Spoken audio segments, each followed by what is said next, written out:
because the gum disease will inflame your heart, and then the plaque will lodge and you will die. And the same with risk of stroke, arthritis. 95% of American adults today have dental disease. Come on, people, this is not working. And the city of Rochester, I don't know, you know, Rochester, New York is where I come from. The inner city children in the city of Rochester have the worst dental disease of this nation. We've just done a study that proves that. And we have fluoride in our drinking water. And the educational level of the inner city children of Rochester is very poor at this point. And I am very concerned that lead in the pipes, with fluoride in the pipes, with an acidic water supply. You'll see, I mean, I believe that water supplies that are acidic, with fluoride in them, we add aluminum sulfate to the water supply of Rochester immediately before we add the fluoride. We know that there's something going on between aluminum and fluoride and Alzheimer's. Why are you adding aluminum to the water in Rochester? Because it's surface water. Our water is collected in reservoirs, surface rainwater, and there's mud in the water, and they add this aluminum sulfate to make the mud drop to the bottom. But then are people consuming the aluminum? Well, they say it's not an issue. But you see, what I wanted to do, and years ago I tried to do this, and if there's any one of your listeners out there that's got some time on their hands, I wanted to take a map of America and see where the water supplies are surface water, where they're adding aluminum sulfate and fluoride. And, you know, like the Verizon wireless dotty map, sure. You know, I'd like a map like that. And then I'd like superimposed, you know, on a clear sheet, where the highest density of breast cancer is. And I would just really like to put, because Rochester has 1 in 4 women have breast cancer. It's a high statistic. And I would like to see where are these nuclei of cancer, all cancer perhaps we should look at. And what is the water? Is it groundwater or is it surface water? Are we adding aluminum sulfate to it, and are we adding fluoride to it? Because I think that might be a very, and you cannot get those statistics. I've tried.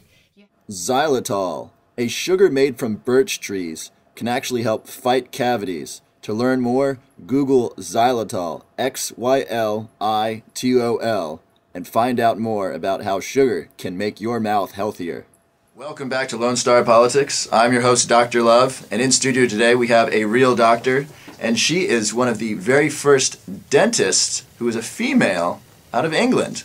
She worked in England and Switzerland, and now she is here in the studio with us today telling us the secrets of avoiding cavities that the Army knows, but the U.S. government and the American Dental Association don't want to tell you about. Now, Dr. Ellie, what do you think is the most detrimental public health policy regarding oral health in America? Well, I don't know if it's a policy, but I think it's a philosophy. A philosophy that if you go to the dentist every 4 to 6 months, that your teeth are being taken care of. Most people think if they've gone to the dentist, opened their mouth, had a cleaning, and perhaps, you know, gone around with some floss or a toothbrush periodically, it doesn't matter what they're brushing their teeth with, and that is going to take care of them. And that is so wrong, and I think the fact that your oral health, I am a founding member of a special group of dentists and physicians in this country called the American Academy for Oral Systemic Health. And our mission is to educate people that their mouth health impacts their body health. The fact that we had to start this organization to bring attention to this fact, I mean, I've put hours, I can't even tell you how many hours of my own time over years into this. This is outrageous. It isn't really my job to be educating the country that their mouth health impacts their body health. I think we pay enough to departments of health that that's what they should be teaching. And for people to believe that the dentist care that they're getting is protecting them is a complete fallacy, and we know it, and yet we perpetuate it. Yes, we want people to see their dentist, but dentists need to be educated how to avoid dental disease and rewarded for that. So let's talk policy here. Let's talk about bad policy that is hurting our health, and policy that should be instituted regarding oral health. Now, listeners know that I'm a big advocate for clean water, specifically removing the fluoride from the water. Now, what do you think are some of the detriments associated with water fluoridation to the health of citizens, and perhaps citizens here in Austin?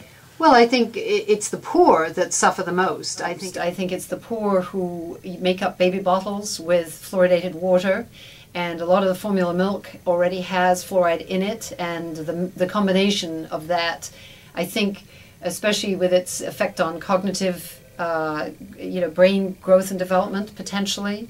A lot of certainly in Rochester, we have a lot of lead issues, and I'm concerned that they may be made worse by fluoride in the water. So if you've got a lead pipe, you've got fluoride in the water, and then you add the formula milk and you're giving your baby a lot of fluoride, there may be aluminum around in the water in Rochester. Just think, cleaning up the water so that there isn't this chemical soup that we really don't know what's going on with it. I mean, anyone on dialysis is not allowed to have fluoridated water, right? So the water is not safe for a substantial part of the population, being infants or patients on kidney dialysis. And then the thing is that the benefits of fluoride, ingested fluoride, that's not, I mean, if it were a benefit, it would only be a benefit while the teeth are forming. So the minute teeth are formed, ingesting it doesn't have any benefit. I mean, and I'm not even going to argue that. I don't believe there's any benefit in ingesting fluoride.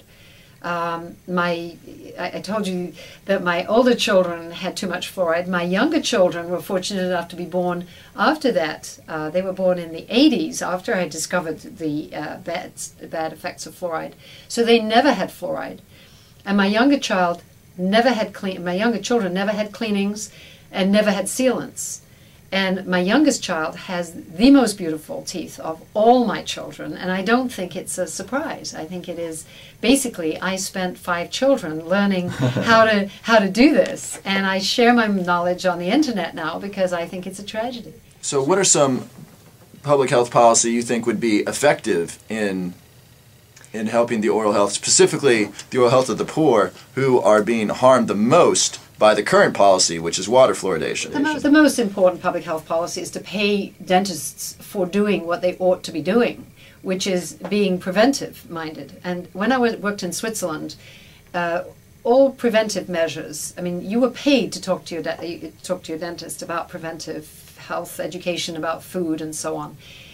The bigger the filling, the more you paid. So your co-payment increased with the size of a filling. So there was somewhat of an incentive. There's a financial incentive for you to come regularly, learn how to look after your teeth, insist that your teeth are looked after, because now we know that a filling, a cavity, takes about a year to form.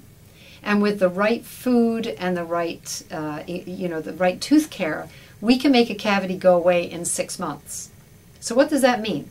That means that if you can reverse a cavity in 6 months, and it takes about a year to form. Cavities take a year to form? About a year to form. They're very slow. They don't just suddenly arrive. They may arrive in a whole bunch at once because it's a disease, remember.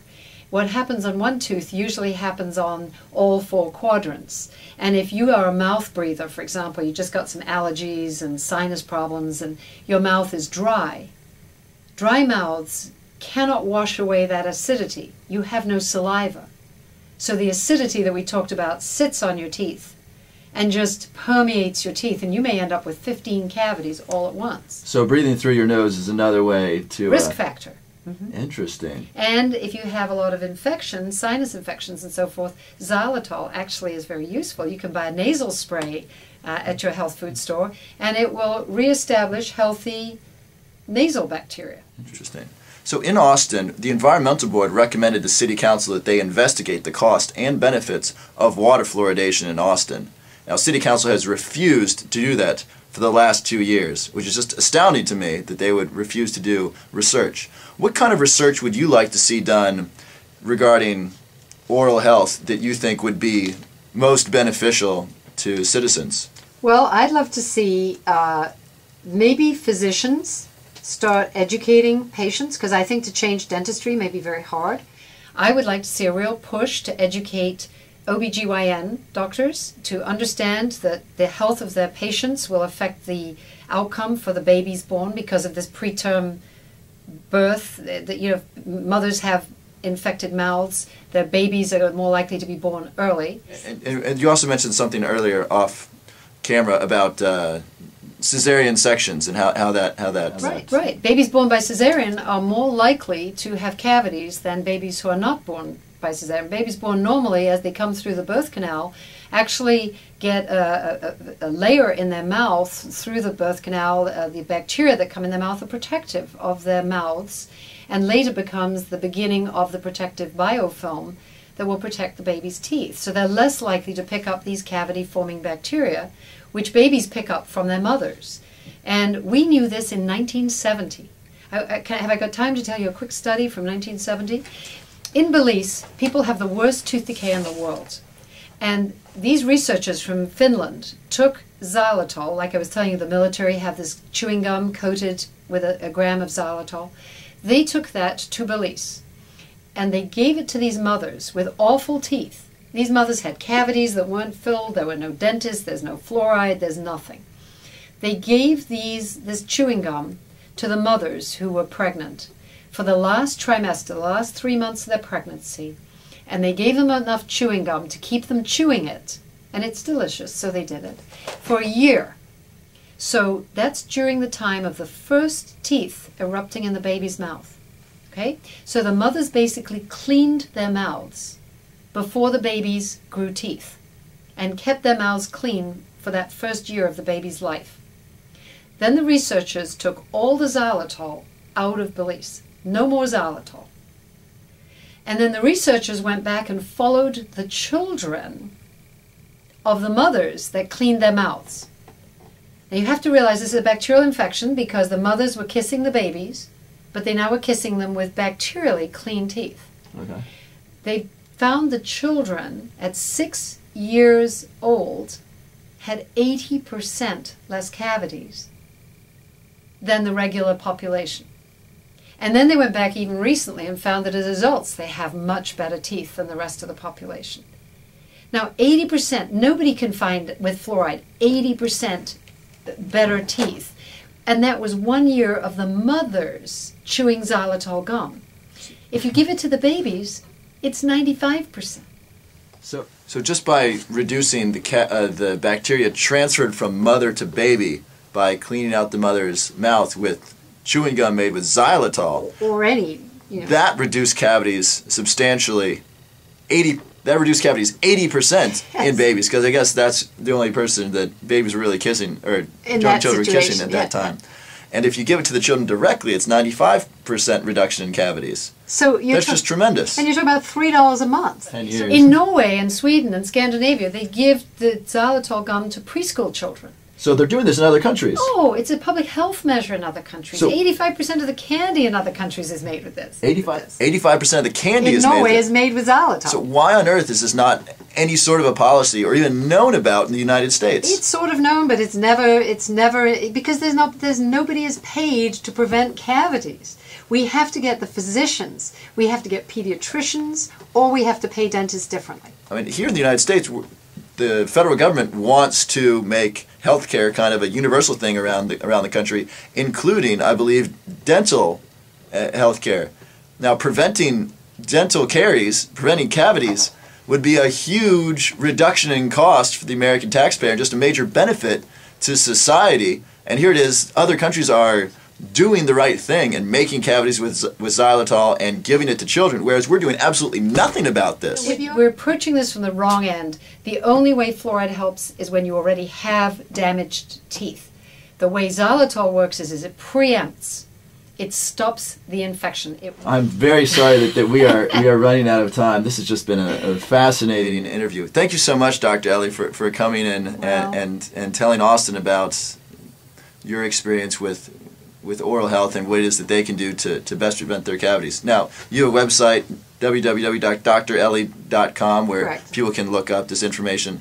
And how do you spell xylitol, and how can people research this on their own before they go out and buy it? Sure. I have a lot of links on my website. It's Xylitol. And if you come to my website, there are lots of downloadables. There's lots of links to different interesting things about xylitol. And please don't think I'm against dentistry. I just feel we have to overhaul the way we pay people to make a living, because it's very hard right now to expect the dentist to want to prevent your disease.